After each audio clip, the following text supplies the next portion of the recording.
भक्तों, ओम नमः शिवाय। श्री शिवाय नमस्तुभ्यम। जय श्री महाकाल। जी हाँ भक्तों, आप सबको भी सावन आने की बहुत बहुत शुभकामनाएं। देखिए, सावन का महीना आने वाला है। 22 जुलाई को सावन का पहला सोमवार है। तो अगर आपकी कोई भी ऐसी मनोकामना है जो कि वर्षों पुरानी है और अभी तक पूरी नहीं हो रही है, तो सावन के पहले सोमवार के दिन अवश्य रूप को आपको ये कर लेना है। आपकी सारी की सारी मनोकामना बस रूप से पूरी होगी ही होगी। क्या करना है, कैसे करना है, पूरा आपको समझाने वाला हूँ। तो बस उपाय पूरा का पूरा सुनिएगा, अच्छे से करिएगा। अगर आपने आज का ये उपाय ध्यान से सुन लिया और अच्छे से कर लिया तो अवश्य रूप से आपकी मनोकामना पूरी होगी ही होगी। देखिए, हिंदू धर्म का और सनातन धर्म में सावन का महीना बहुत ही पवित्र महीना और सबसे बड़ा महीना माना जाता है। और भगवान भोलेनाथ को खुश करने का तो सबसे बड़ा महीना ये है कि आप सावन में ये उपाय कर लें। अवश्य रूप से जो भी इच्छा है, मनोकामना वो पूरी होगी ही होगी। क्या करना है, कैसे करना है, पूरा आपको बताने वाला हूँ। तो ध्यान से उपाय सुनिएगा, अच्छे से करिएगा। जितने भी मनोकामना है सब आपकी पूरी होंगी। आज कोई भी मनोकामना है, देखिए जैसे आपको पता है कि जब गुरुदेव की कथा होती है ना, उसमें लाखों की भीड़ आती है। क्या होती है, जब गुरुदेव की कथा होती है तो उसमें लाखों की भीड़ आती है। और जब गुरुदेव की कथा में लाखों की भीड़ आती है तो वहाँ ज़्यादातर जो भक्त रहते हैं वो क्या करते हैं, पत्र के द्वारा, किसके द्वारा, पत्र के द्वारा अपनी मनोकामना गुरुदेव तक पहुँचाते हैं। तो ये पिछले साल की बात है। आषाढ़ का महीना अंतिम चल रहा था और सावन का महीना बस आने वाला था और गुरुदेव की कथा चल रही थी। तो गुरुदेव की कथा में लाखों लोगों की भीड़ आई, उसमें से कुछ पत्र आए। और जब गुरुदेव ने पत्र पढ़ा तो उन्होंने पत्र देखा कि ज़्यादातर लोगों के जो पत्र हैं वो अलग अलग तरह के पत्र हैं। किसी का पत्र गुरुदेव ने पढ़ा तो उसमें था कि गुरुदेव, हमारे जीवन में कर्जा बहुत बढ़ गया है। किसी का था कि गुरुदेव, हमारे जीवन में जो है तो धन प्राप्ति नहीं हो रही। किसी का था कि गुरुदेव, हमारे जीवन में बीमारियां ख़त्म नहीं हो रही। किसी का था कि गुरुदेव, हमारी कोई ऐसी मनोकामना है जिसको 20 साल 25 साल हो गए हैं, वर्षों हो गए हैं, लेकिन अभी तक वो पूरी ही नहीं हो पा रही। कृपया करके कोई उपाय बता दें। सबके अपने अपने मनोकामना थे। जब गुरुदेव ने ये देखा तब गुरुदेव ने 2 से 3 उपाय बताए और कहा केवल और केवल ये उपाय कर लेना, अवश्य रूप से मनोकामना पूरी होगी। लेकिन करना कब है, करना है पहले सोमवार, सावन के पहले सोमवार के दिन करना है, बाकी दूसरे दिन नहीं, पहले सोमवार के दिन कर लेना, ठीक है। अब जब क्या हुआ, अब जब गुरुदेव ने ये उपाय बताया तो लोगों ने जाके इस उपाय को घर में करना शुरू कर दिया। अब जैसे ही लोगों ने जाके इस उपाय को घर में करना शुरू कर दिया, वही लोग गुरुदेव की कथा में 1 से 1.5 महीने के बाद वापस आए। वही लोग, मतलब सावन खत्म होने के बाद वही लोग गुरुदेव की कथा में वापस आए। अब जब वो लोग गुरुदेव की कथा में वापस आए तो उन्होंने फिर से एक बार गुरुदेव को पत्र लिखा।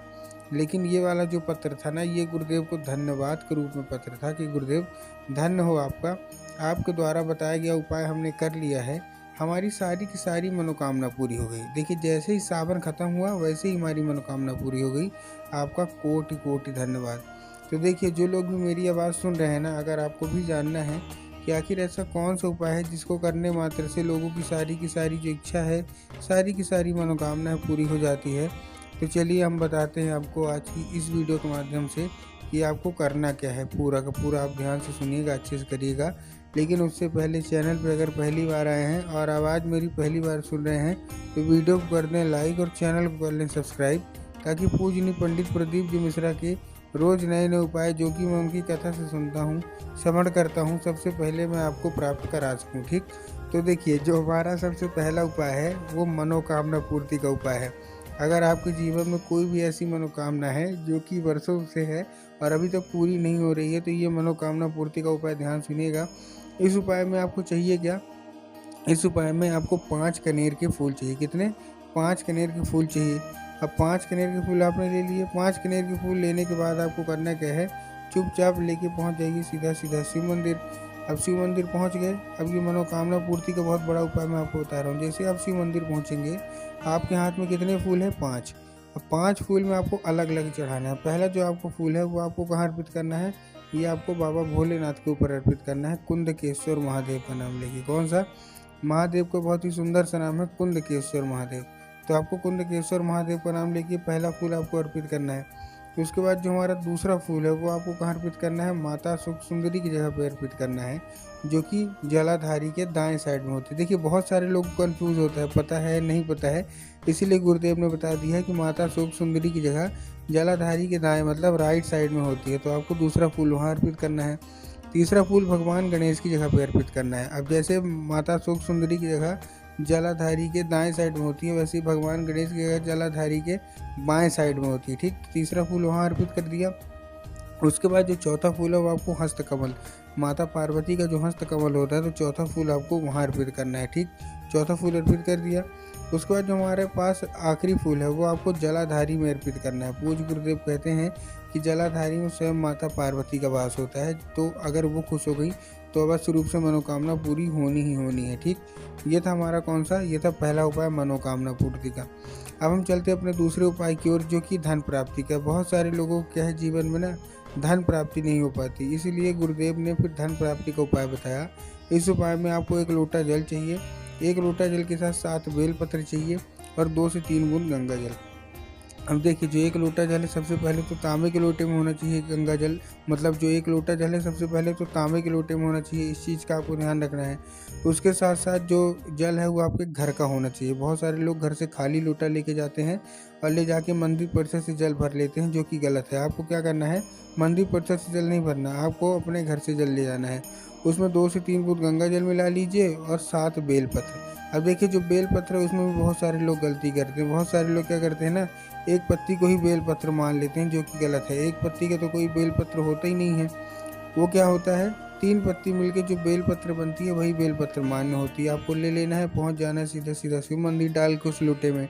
अब आपके दिमाग में आएगा जाएंगे और बाबा भोलेनाथ के ऊपर अर्पित कर देंगे, तो आपको ऐसा नहीं करना, आपको नंदी के ऊपर अर्पित करना है।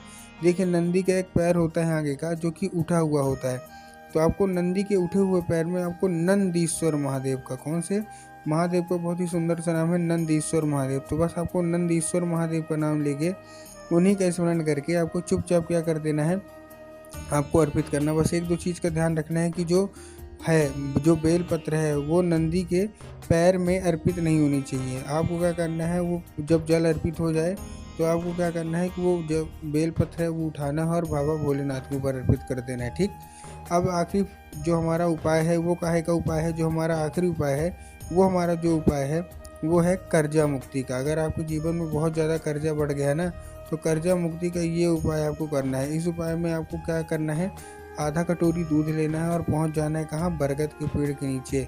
आपको महादेव के मंदिर नहीं जाना, बरगद के पेड़ के नीचे पहुंच जाना है। ठीक, पहुंच गए बरगद के पेड़ के नीचे। बरगद के पेड़ के नीचे पहुंचने के बाद आपको करना क्या है, 3 बार परिक्रमा करनी है और हर परिक्रमा में जितना भी कर्जा होगा आपके जीवन में वो बोल देना है कि हमारे जीवन में इतना कर्जा है। उसके बाद आपको बरगद की पेड़ की जड़ में बटकेश्वर महादेव का, कौन से महादेव का सुंदर सा नाम है, बटकेश्वर महादेव, तो आपको बस बटकेश्वर महादेव का नाम लेके उन्हीं का स्मरण करके आपको चुपचाप अर्पित करना है। आप खुद ही देखेंगे कि सावन का महीना ख़त्म होते होते आपकी ज़िंदगी से सारा का सारा खर्चा समाप्त हो जाएगा।